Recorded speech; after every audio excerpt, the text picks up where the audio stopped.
Welcome everyone. I'd like to start today by acknowledging the Ghana people and the Ghana country that I live and work on, and all of the First Nations lands and traditional owners from all the places around Australia where you're joining us from. And I pay my respects to elders past, present, and emerging, and what an important job we all have to be stewards for our planet.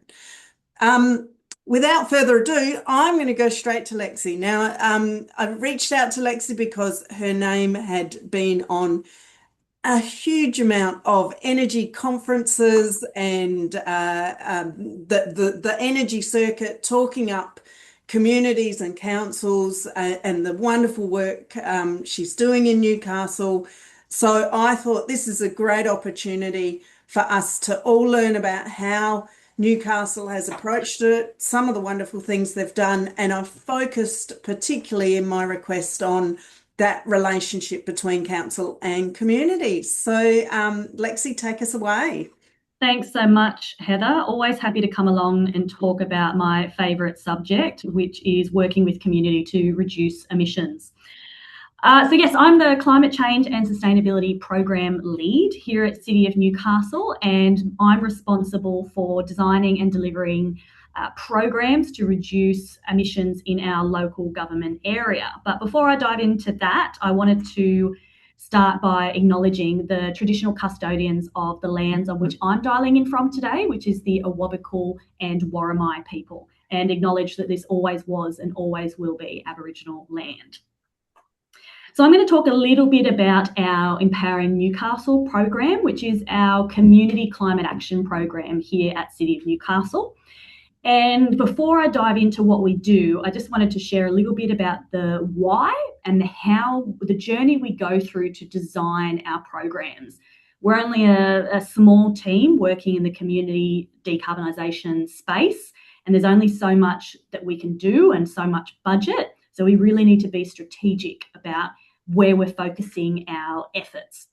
So the work that we do is informed by our Newcastle Environment Strategy and our Newcastle Climate Action Plan, which I love the name. It's called Mission Possible.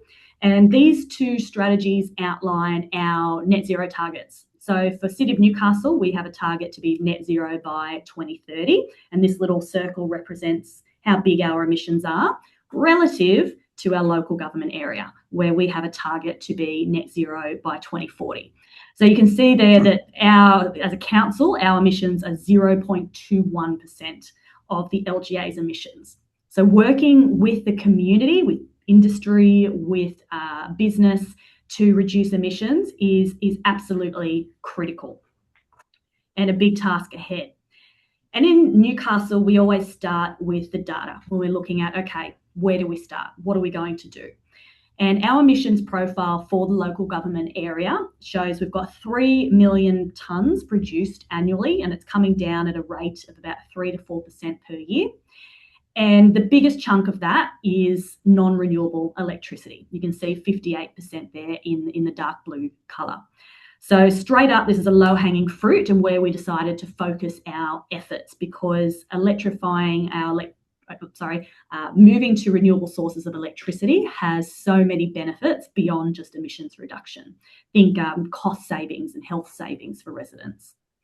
So then we drill down even further and we can see that a quarter of emissions are from the residential sector.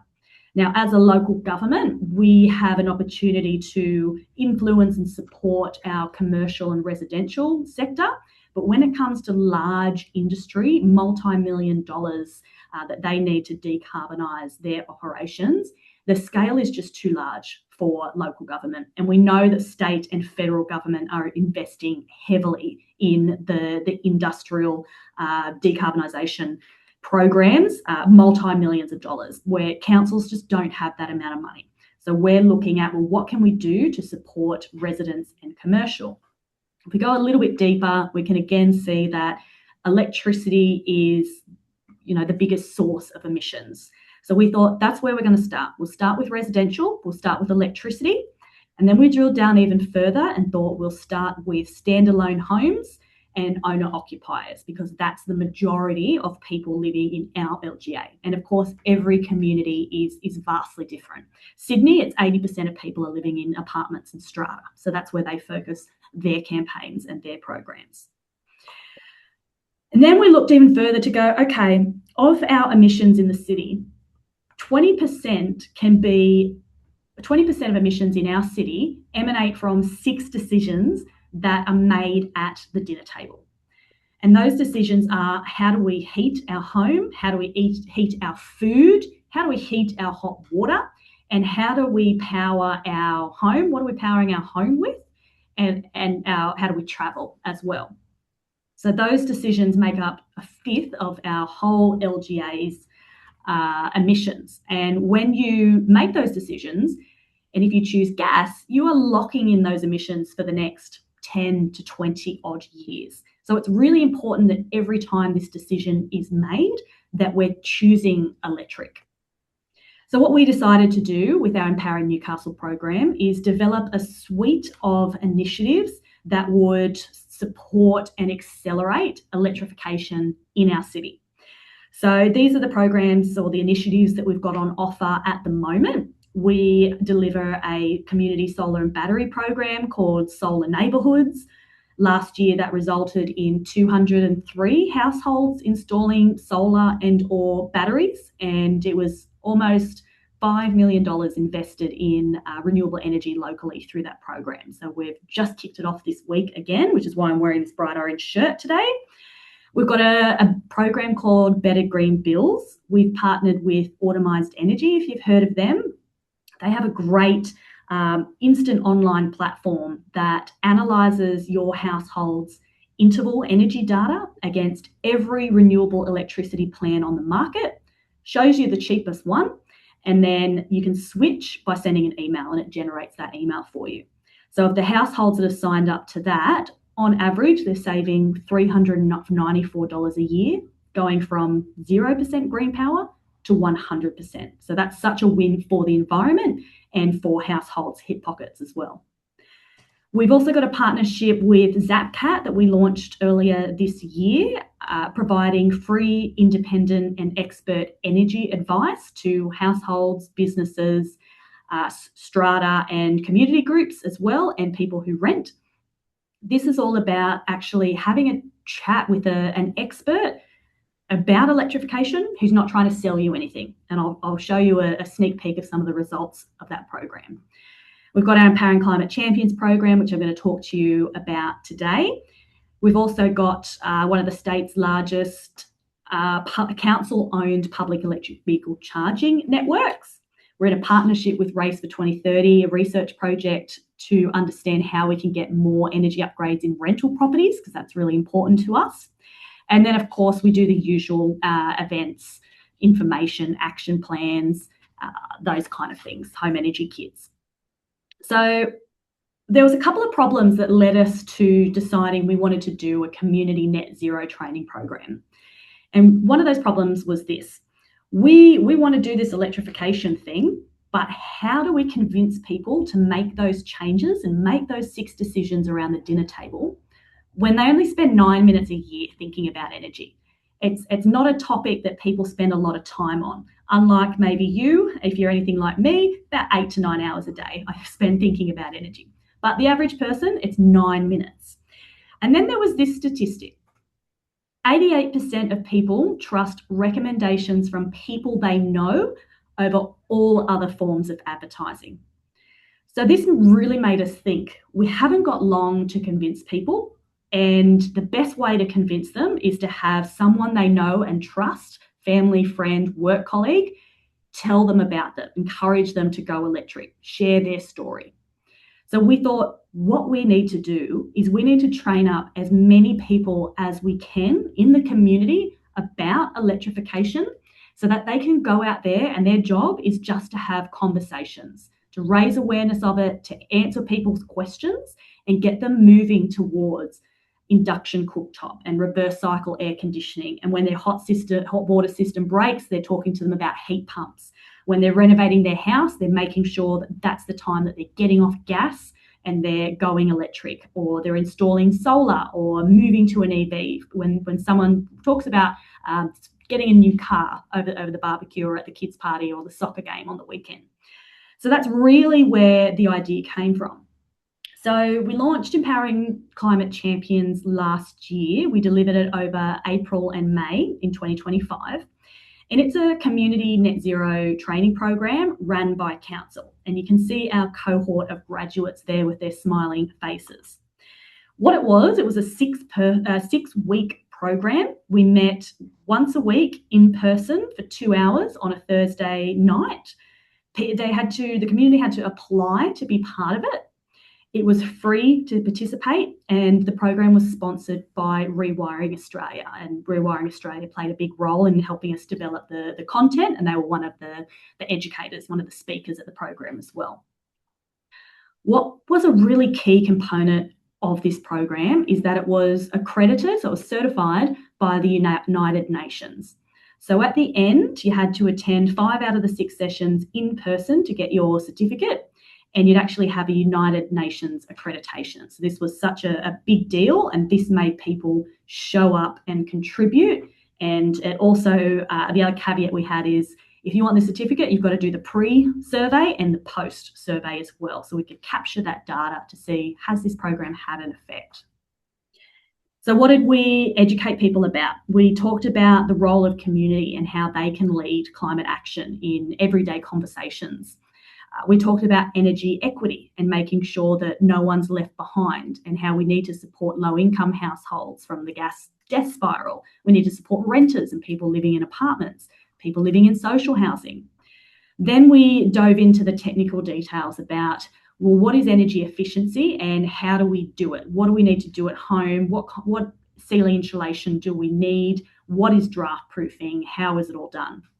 Then we talked about all the technical specs around solar, batteries, electric vehicle charging at home. We talked about virtual power plants, vehicle to X, and community energy models as well. So what are communities out there doing to get solar gardens off the ground, or to fundraise to get solar panels on their local school or their local bowling club? So we shared all of these models with them. Then we had a behaviour change scientist from Behaviour Works Australia come in and talk to people about, how do we actually change behaviour? Because that's what we're trying to do, right? And it goes beyond just education. There's some psychology and some neuroscience behind it that is absolutely fascinating. So we shared that, and then we had the Climate Council come and talk about how to talk about climate change with people, how to have those hard conversations, or whether to even talk about it at all, or whether to just focus on the cost savings and what matters to people, what they value. And then we had a celebration event at the end where graduates came and presented their project idea that they came up with. I'll share the slides as well. This is just the detail. You can see who was each speaker each week and what was the content of each session. Happy to share that. And all of the content was developed into a community climate action handbook that we hand out to the community as well. This is something I'm happy to share with anybody who wants it. But all of the worksheets, all of the templates, all of the fact sheets that were developed as part of this program was compiled into, I think it's almost 100 pages handbook for anyone that wants to pick this up and start doing community-led projects in their region. So a key part of the program was, each week we wanted them to get towards picking an idea. What's a problem? What's a solution to that problem? And let's design a project.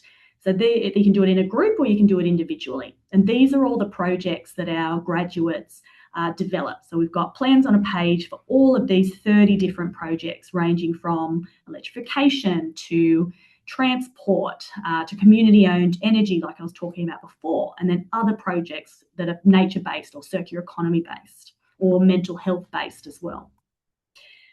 And then after the course was finished, we had a network established. So we would meet once a month for a few months to keep the momentum going and help them work on their projects and actually deliver them. And then we actually opened up grant funding. So we wanted them to actually go out and deliver their project in Newcastle. So we gave some grant funding away to those community groups to actually go and deliver that project. And then we did the pre and post survey analysis and did some reporting to see, well, what are the outcomes? Did this program work? Was it successful in achieving our objectives? So really quickly, some of the outcomes were really high satisfaction rate. We had really positive feedback saying that people learned something new, that they plan to use this information. So it was very pragmatic.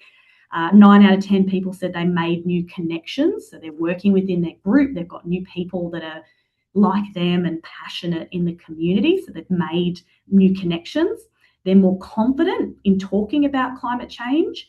They're more confident in leading projects in the community, and they're more hopeful for the future. So all fantastic outcomes. But the outcome that I love the most is the increase in knowledge.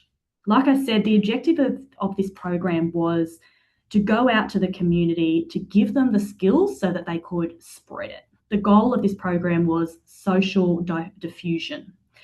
So before they started the course, we asked them, how would you rate your level of knowledge about all of these topics? And you can see the scores about how many people rated it as their knowledge is high or very high on each of these topics. And then we asked them the same question after the course, and you can see the dramatic change there and their increase of knowledge. Namely, their knowledge of electrification, communication about climate change and behavioural science increased threefold, and their knowledge of energy equity and community energy increased sevenfold. So these are concepts that not many people had heard of before, and now they're feeling very confident in their skills and their knowledge about these concepts, which is absolutely fantastic. We also have a fancy formula that we use to measure the impact of our programs, and I won't go into detail around this, but I'll just step through some of the results of the analysis that we did. So we also did a survey after 4 months after the course ended to say, what have you done since that course finished? Now, we didn't have a big sample size. I think we had maybe 14 or 15 people respond to the survey, but based on that, I'm just sharing what those results look like. So we had 61 community members apply to participate in Empowering Climate Champions, and we had 51 graduate. So that's a great attrition rate there. So 84% of people who applied actually ended up graduating. I bet that's better than some of the unis out there. In terms of the participation levels, so we asked them, in the last 4 months, how many conversations do you think you've had about electrification with people that you know? And on average, it was about 11 conversations per people. So of those 14 people, it was 184 conversations, which is a 361% amplification rate. So this is exactly what we wanted to see, and it shows that this program achieved its objective. In terms of behaviour change, this was something that really surprised me. So after learning all about this, the graduates looked inwards and thought, well, I actually have still got a gas hot water system. I better go change that. I feel like I can't confidently talk about it unless I do it myself. So it actually led them to electrify their homes. We had 12 installations of the 14 people that responded to the survey. So 12 out of 51 is a 24% installation rate, but I bet it's a lot higher. So that was great to see. We had 30 project plans developed. 4 people ended up coming along and volunteering at different events, like an electric vehicle drive day. They started volunteering with other local community groups, which is great. We had 19 on average attending those monthly network meetings. We had 5 groups end up delivering a project. 2 of them became local energy legends, which I'll talk about in a little bit, and 2 actually went out and advocated to their local federal member. And then we had 2 Electrify Neighbourhood groups launched in Newcastle, inspired by Rewiring Australia and the Electrify Everything movement, of course. And then we ended up, City of Newcastle, grant funding 3 of those projects. So that you can see through where we're stepping through the funnel there, from the high level, completed the course, to these community members out there having conversations. all the way down to they're out there delivering their own projects. They are now stewards of climate action and electrification in our local community. So now our team, from a council perspective, is not just 1.5 FTEs anymore. We've now got these people out in the community who are running similar projects and amplifying that outcome. Going back to the installations undertaken, we had 4 people switch to an EV, 3 people installed solar batteries, 2 installed solar, 2 switched from gas cooking to induction cooktop, and 1 upgraded their hot water system to a heat pump. So this was really surprising to see that we've actually got from the graduates great financial savings on their energy bills, and 154 tonnes of emissions will be reduced over 10 years, for example. So we were able to get some actual emissions reduction out of this program, which we weren't expecting to be able to quantify. I know someone was interested in the costs, so I've got the breakdown here. Again, I'll share the slides. It cost us just under $20,000. The main costs, you can see there, $13,000 for speaker fees. So we wanted really quality education, really quality speakers, people that were subject matter experts, that all worked for not-for-profits, representing the community, and that was the majority of the fees. And I really just wanted to share, I think I've got 3 or 4 stories from some of the graduates. So a year on, what have they been up to? What have they done? So the first is Chris. Chris has actually started an Electrify neighbourhood, 2287, which are all these suburbs here in Newcastle. He went along and met Saul and got this photo. He was very excited and had a great chat with him. And he started his own community group to electrify his neighbourhood. He's also looking at changing careers, and he's reskilling to work in electrification, which is fantastic. So it's actually changed his entire career trajectory as a result of participating in this course. Another one is Nadine and Ian. So this is Nadine here. They were one of our grant funding recipients. They developed a project called Energise Mayfield. Mayfield's one of our largest emitting suburbs here in Newcastle. And they got $10,000 to go out and do home energy assessments for residents in Mayfield, to give them that NatHERS scorecard and sit down with them and help them understand what steps that they should take next to electrify and make their homes more comfortable, and of course reduce their bills. And they're also training up volunteers to be able to do those assessments, not certified assessments, but doing those assessments and providing kind of generalised advice using the home energy kits that City of Newcastle offer for residents to borrow through our library. So they got an assessor to train up the residents as well. So that project's now been completed, and I think they had maybe 10 or 11 households go through that assessment process, which was great. Then Nadine actually went on to apply for and win a scholarship for women in environmental leadership. So she's off to do another course for female leaders working in the environmental sector, which is fantastic. And here you can see them out at, they did a media release and got some photos taken with the assessor at one of the homes in Mayfield with the couple there. Peter was another one of our grant recipients. He got $15,000 in our Youth Climate Action grants to go and deliver 2 events for school children, to try and get them interested in solar and batteries and electric vehicles really, really early. So he went around doing education in schools, and then he actually delivered, you can see in the photo there, an electric vehicle festival. So where kids get to build their own battery and solar panel powered cars, if you can kind of see them there, and then race them around a track. So very engaging them in STEM and teaching them about renewable energy as well, getting them excited about it. This is David. I'm not sure if anyone's met him. This is one of my favourite stories. So David started as a volunteer for ZapCat because he was passionate about it after a long career working in finance for the mining industry. And he decided that he wanted a change. So he started volunteering for ZapCat, which at the time was a startup. So he said that he wanted to do a course in electrification but couldn't find anything. And then our course popped up. So he did it, completed it, worked on his ZapCat program as his project as part of this course. And then after the program, he's now a paid employee, and he's the community engagement manager for ZapCat in the Hunter region. So as I said earlier this year, we actually subscribed to ZapCat. So we've got a 3-year contract with them for that energy advice service. And then 6 other councils in our Hunter region followed suit.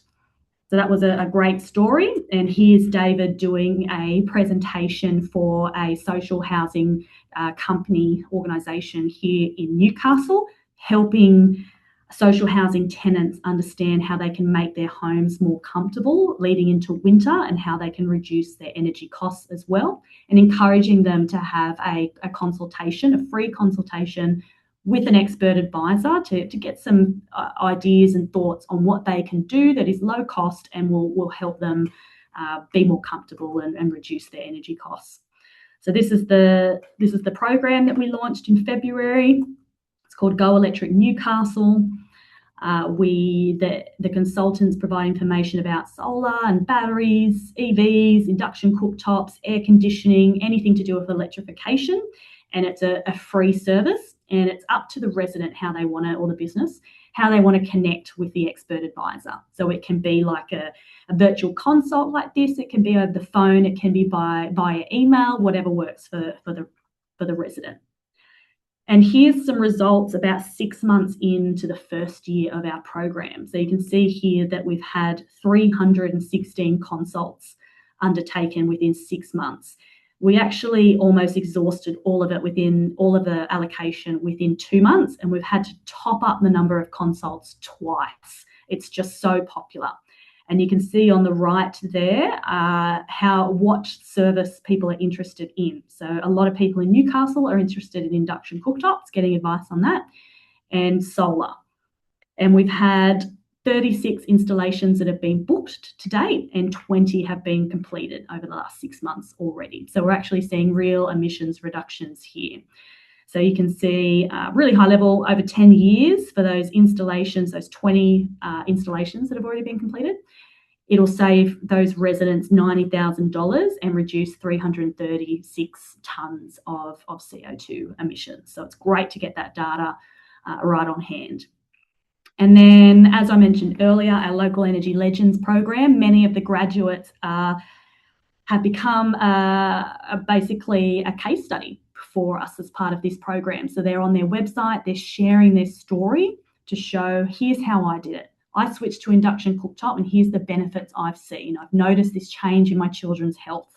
Or I'm renovating my house, and a priority to me is making sure that it is insulated and double glazed.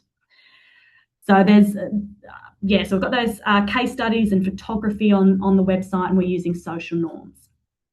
So what's next for City of Newcastle? This week we've launched round 2 of our award-winning Solar Neighbourhoods program, which is very exciting. And a lot of the climate champions, the graduates from our program, help us raise awareness of this program, and they share it with their networks and their family and friends, encouraging them to get it on board. We've also rolled out our Go Electric stickers. So this again is about social diffusion. We want to raise awareness and make it really popular and common that people are moving away from gas and going all electric and powering their homes with renewable energy. So we've got these great big stickers. This is a community member's bin here. They've stuck it on there, and it says, you're passing another fully electric home, or this home runs on sunshine, or this home is powered by 100% renewable. So we give those away for free. We post them out to anyone in the LGA that would like one, really trying to grow that movement. And these stickers, we've got unbranded copies available if anyone would like the InDesign files for them, so you can get them printed and roll them out in your community. We are more than happy to share them, for free, of course. We're getting ready to launch round 2 of our Empowering Climate Champions because of the results of last year. We're going to change it up, and instead of do it over 6 weeks, we're going to do it over an intensive weekend. So it will be I think it's about 10, 11 hours over a Saturday and Sunday, really intensive, and we'll be opening applications soon for Newcastle residents that want to participate in that, which is very exciting. Well, that'll kick off in October. And another project that I'm really excited about is this is a capped landfill site here. We're looking, I'm currently doing a feasibility study and a business case to get a large scale solar farm and battery project built here to power City of Newcastle's operations into the future as we grow and electrify with 100% renewable energy, but also to share a portion of that back with the community through a community energy sharing model. This is to help progress energy equity, like supporting renters and apartment residents and low-income households. Anyone that is locked out of solar can buy in and purchase solar at an affordable rate from this project. So this is something that I'll be working very closely with the community to build. We're going to start doing focus groups soon to have that community input on how they want this to work, and we'll have a community working group to help us with governance and decision making about how that's going to be structured, how it's all going to work. So I will leave it there. That's a lot from me, but please let me know your questions. That is so absolutely fabulous, Lexi. So exciting to hear a council that's doing so many things. People are welcome to use the react button down the bottom to put their hand up. That's you click on the heart and then you click on raise hand to get your hand up. You're welcome to write questions in the chat there, and I have a list of backup questions, so we are not going to run out. Before I pass to you, Bart, most of the questions so far are, can we have the slides? Can we have the handbook? And can we have the InDesign files? Of course. Lexi, I'm going to get you to send all of those to me, and I'm going to share them with everyone. So yes, yep, nice and easy. yes is the answer to all of those questions. But take it away. Just a comment. Absolutely floored by what's been done and how you've organised it, Lexi. I think it's the best thing I've seen yet. But the comment being very topical, that your community engagement, your strong community engagement came well before your solar farm, whereas I see a lot of solar and wind farms being options to communities, regional and otherwise, before the community has been engaged with. And I have no doubt that your solar farm will be a big success for that very reason. Just a comment. Sorry. Thanks, Bart. Thank and you, Bart. I want to riff off that a little bit, actually, because my big question, and I think it's shared by a lot of people in this room, is how do we all get a council as good as Newcastle, right? So how would you? What would you point to as the luck you've had? What does make you such a leadership council, and what are the things that we can all do to make our own luck? I guess we don't all have your big coal industry, which obviously might be a blessing or a curse. But I'd love to hear what you think. We're really lucky here at City of Newcastle. We have a very progressive council. We have a very progressive CEO. Our CEO, Jeremy Barth, actually went to Stanford about 2 or 3 years ago and studied renewable energy and battery technology. So he's very invested, very knowledgeable about the benefits and about climate change. So we're very lucky that we've got strong leadership. Newcastle has always been a leader in climate action. We were the first council to be 100% renewable back in 2019, first council in New South Wales, I should say. And like I said before, we've got the largest council-owned electric vehicle public charging network as well. And we actually own our own 5 megawatt solar farm on a capped landfill as well. And we're well on our way to being net zero. I think we've reduced our emissions by 80%. We've got 20% to go, and most of it is the liquid fuels. So heavy vehicle electrification is really our focus at the moment. So I think a lot of it is just luck and being a progressive city and having progressive leadership here in Newcastle. I guess another part of it as well is seeing the global momentum that has been trickling down. So I used to work for a council that was a very big mining region, and my role was to convince them to adopt a net zero target. Not an easy challenge. And it wasn't an argument that it was going to be won on the climate science, even though it is very, very clear. But the way that we had that discussion was 196 countries in the world have signed up to the Paris Agreement and committed to net zero. We've got Australia. The Australian federal government has committed to net zero. We've got every state and territory has committed to it. In New South Wales, we've got over 100 councils that have declared a climate emergency and adopted a net zero target and are actively working on this. Locally in our region, we've got 9 out of 11 councils that have a net zero target. Are we going to be the last, or are we going to adopt a target now and get on with it? And the benefits are that we're already doing this. We're already upgrading our LED lights, our street lights to LEDs, because it makes good business sense. It's saving us hundreds of thousands of dollars. We're putting on solar because that is free energy. It pays itself off in 3 to 4 years. This is a strong business case. We're already doing this. It makes good business sense. Even the mining companies are doing it as well. They're electrifying, they're installing solar because it is the lowest cost form of energy. So let's get on with the job and let's do it from a business case and a financial perspective because it backs up. So let's expand on that a little bit because absolutely you've found the right argument to make when you were at the council that wasn't as progressive as Newcastle.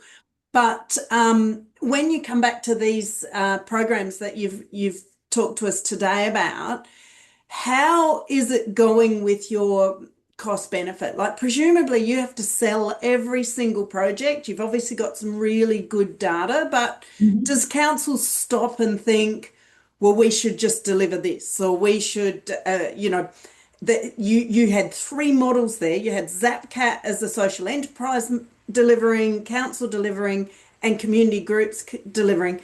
How's all that sort of feeling about where it's most cost effective? What's your narrative around that cost benefit that you give to your council? Sure. Let me just share my screen again. There was another slide that I can show you which answers that question. It's all done after the programs have been delivered to look back. Can you see this? Yep. You're not on slideshow, but we can see it. Yeah. Okay, so here's all the programs that I talked about: Solar Neighbourhoods, Go Electric Newcastle, Better Green Bills, Empowering Climate Champions, and then right down the bottom there, I've put what most councils do, which is sustainability grants.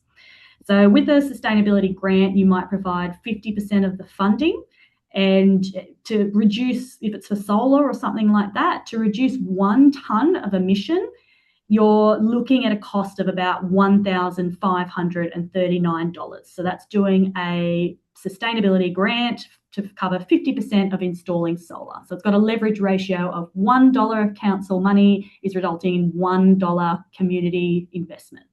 Okay, so when you compare that to, say, Solar Neighbourhoods, it actually reduced 1,700 tonnes of emissions every year. We had 158 solar systems installed in 11 weeks. We had 167 batteries installed on households in 11 weeks and 11 EV chargers.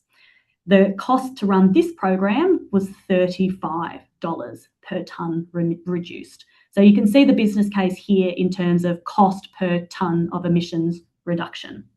What this doesn't show, though, is the other benefits, that it's actually saving people money. It's actually making their homes a lot healthier. It's actually meeting the needs and demands of our community. Again, it's not just council that's progressive here, it's our community who are demanding that we take action on climate. It's our community that call us up and say, we want solar and batteries, but it's all too hard, it's all too confusing. Can you please help?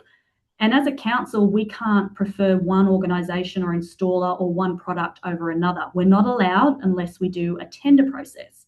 So that's exactly what we did. We did a tender process. We picked and vetted and did our due diligence. We picked an installer. We selected the products, we negotiated the pricing, and we ended up with a program that 200 households participated in. And the cost to reduce that tonne of emission was $35. And our leverage ratio for that, 1 to 77. Every $1 the council invested, we got $77 invested by the community. So having the data and having those numbers is great. We've got that proof of concept now, and it's just about piloting new ideas and testing them to see what's the lowest cost way that we can actually move the dial and deliver real emissions reduction. Because we found that just doing a community webinar, it wasn't enough.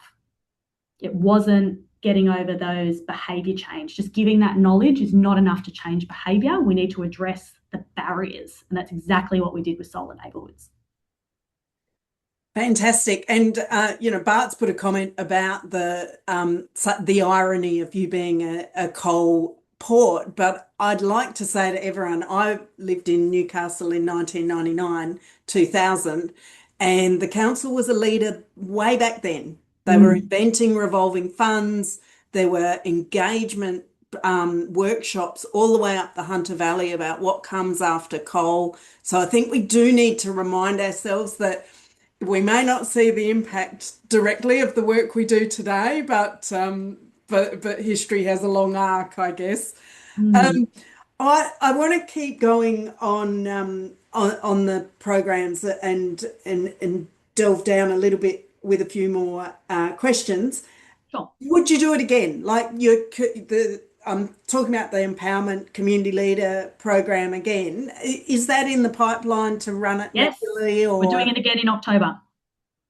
Fantastic. So you really liked the outcomes, and that's the proof. We did. We created a new community. We had these were just strangers coming together in week one, and by the end of it, everyone was hugging and being, we're so happy we've done this together and we're doing this for a good cause.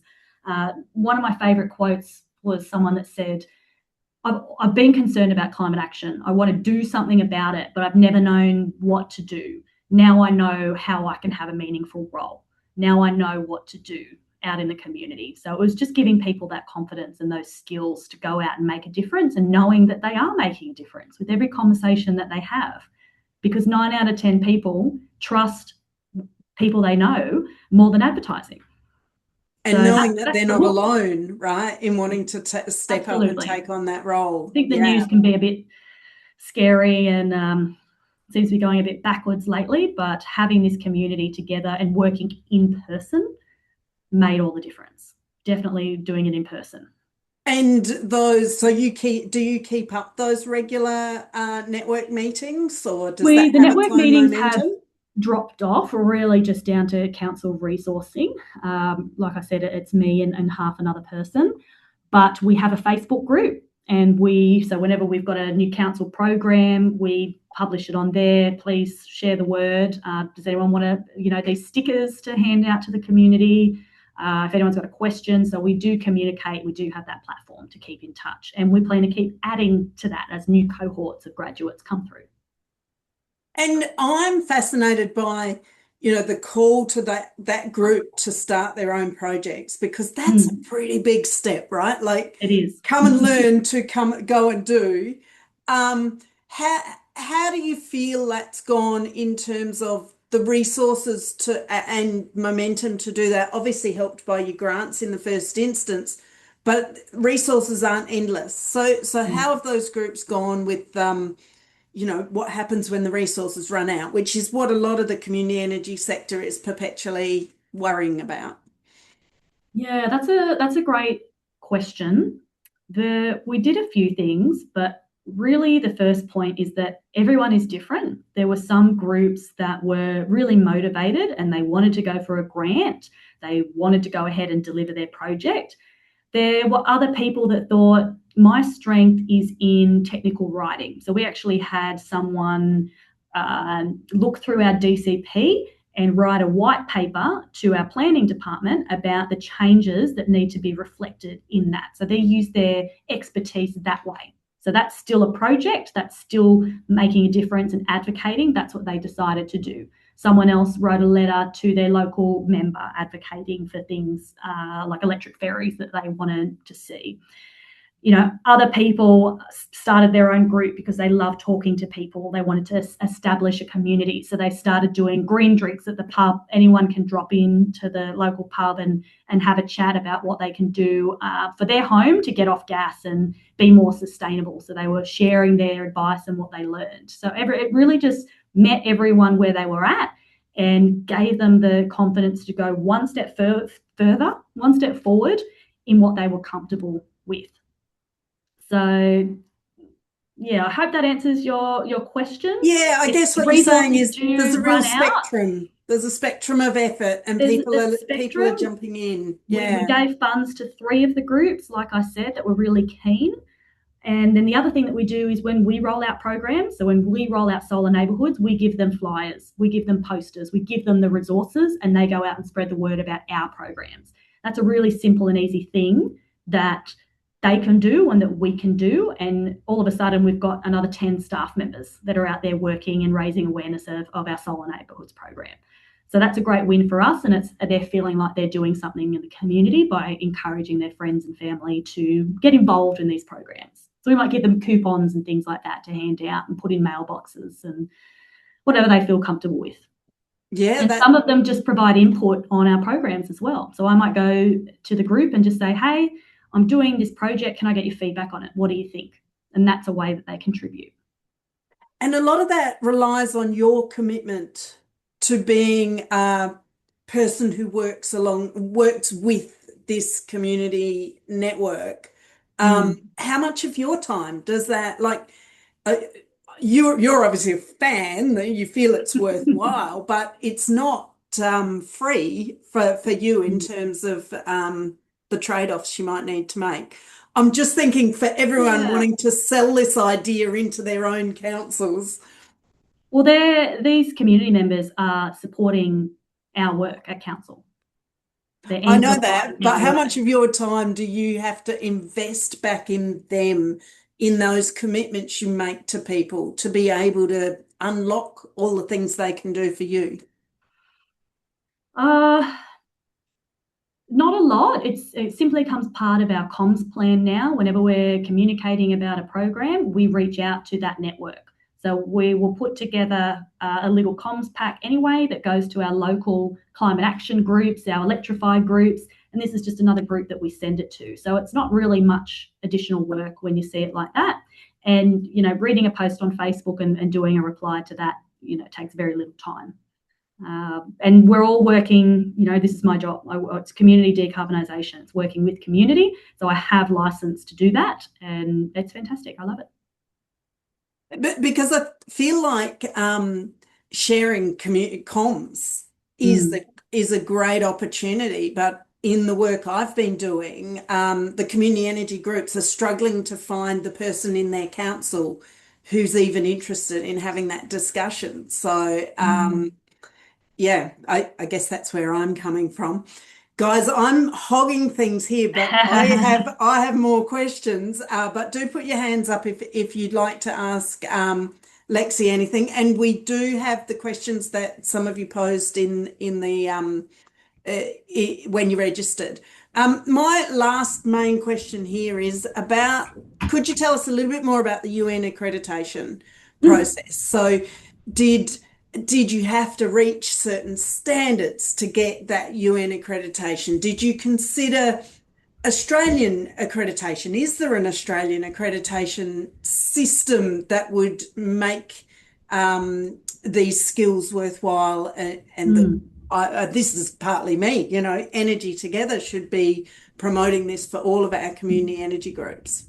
Yeah, there's certainly Australian accreditations. You can hook up with your local university and see if they will do that certification of your course if you meet their standards and their program. An example of that is Community Power Agency, who did a socially responsible renewable energy course, and they had it accredited by Griffith University. So that's one to look up and to talk to them.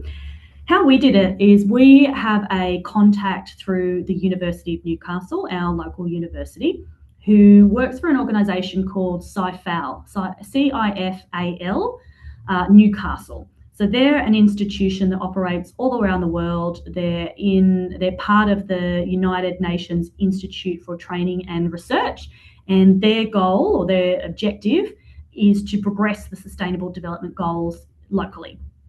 So we reached out to the executive director and had a meeting with them. We told them about our idea, and they said that they could get it, that we could apply to have it accredited by the United Nations. And we thought, what a fantastic opportunity. Yes, please. So it was an application process. We had to develop basically a course curriculum that says, here's every session will educate about this. Here's what our learning objectives are. Here's how we'll measure learning outcomes, and basically give them as much information as possible about a course. They go away and assess that against their criteria. And then essentially we got approved. So we got the course accredited. We were able to tap into their online learning platform as well to host all of our learning resources and our recordings. And there was a chat forum available in that. It was called Guru Academy online learning platform. And at the end of it, we had to submit some data that aligned with the United Nations requirements for certification, and then which is basically who completed the course, basically demographic information that they could report back, and some survey metrics that they wanted reported back to the UN as well. And then they issued the formal certificate. So we had a proper formal United Nations signed certificate. They came in locked files. We could not open them. We could only get them printed as is. It was all very, very formal and professional. So it was fantastic, and we're looking to apply for that again.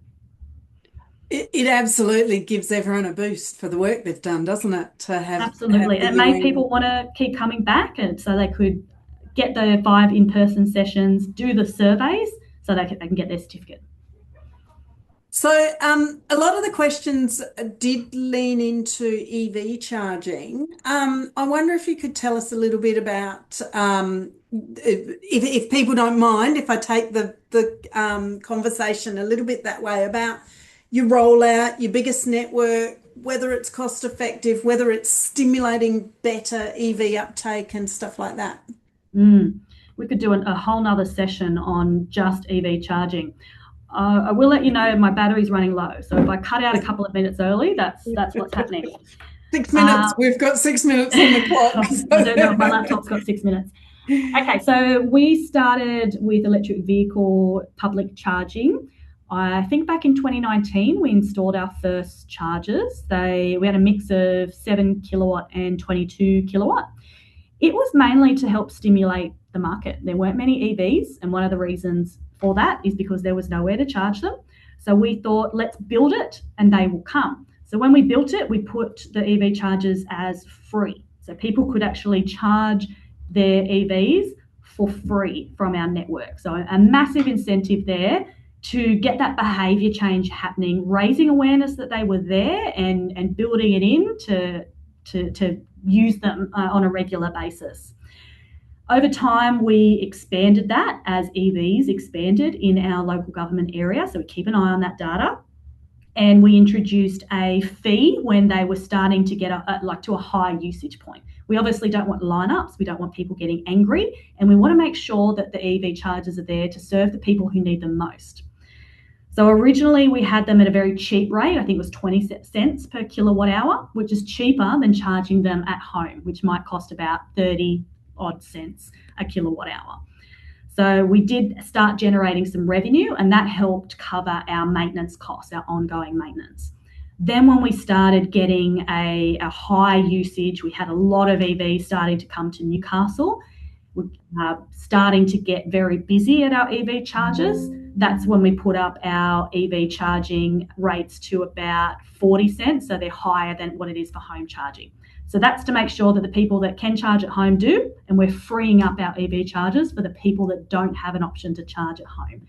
Renters, apartment residents, visitors. So now we've expanded our network to 54 public EV chargers. We've got some fast chargers as well, all over our local government area. And I think we installed 11 new ones last year, thanks to a grant from the state government as well. Fantastic. And look, we're all excited to see how your solar farm on the landfill goes as well. Have to invite you back to talk to us about all these wonderful things. Would I'm love going to to. wind us up early. Please, everyone, join me in thanking Lexi for what's been a really great, insight drop into all the fantastic work she's done.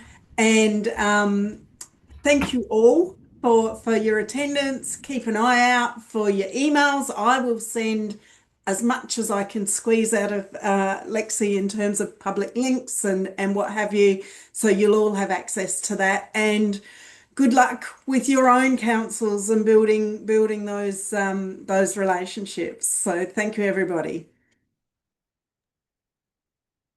Thanks so much for having me. Bye, everyone.